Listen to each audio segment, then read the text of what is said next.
Why is everybody trying to kill Jesus? That's the question as I go through today's reading in John 7, verses 25 through 34. This whole section is a continuation of Jesus showing up at the festival in the middle of the temple and teaching. His teaching amazes people. It surprises them. It challenges them. Half of them want to make him king. The other half are ready to arrest and kill him. But why? Why are they so upset?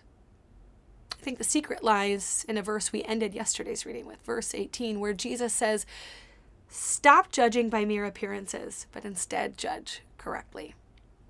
He's pointed this comment at the Pharisees who want to kill him because the last time he was in Jerusalem, he healed a man on the Sabbath, which is a big no-no in their law. But Jesus is warning them about their judgment, that they're not seeing and discerning the way God sees and discerns. And when we judge outside of God's eyes, bad things happen. Jesus himself will be hurt, crucified, because they refuse to see and judge correctly. And that's why they're all up in arms about Jesus, because they're holding tight to their own convictions and their own desperate ways to see the world. But they're missing the heart of God.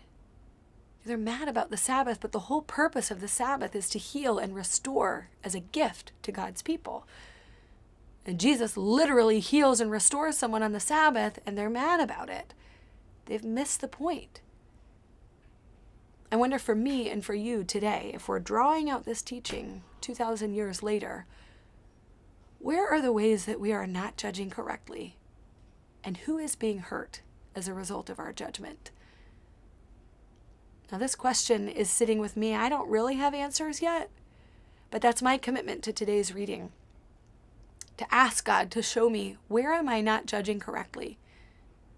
And when we don't judge correctly, people always get hurt. Sometimes we even get hurt when we judge incorrectly. So, here's my question to you today, dear modern reader. What judgments are you making? Are you sure this judgment aligns with the heart of God? And who is being hurt as a result of your judgment? Is it a judgment that you're making about the person panhandling on the street corner?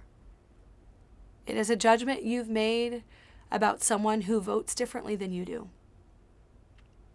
Is it a judgment you're making about somebody who's very close to you, maybe a child or a spouse, and a decision they've made? Who are you judging? Does it align with the heart of God? And how are people being hurt by your judgment? Because the bad judgment of the Pharisees is what will send Jesus to the cross. And thank God that his judgment is far better than ours and far wiser, and he will redeem all things for good. But in the meantime, we can work on aligning our hearts with the heart of God so that we can judge correctly and not by mere appearances.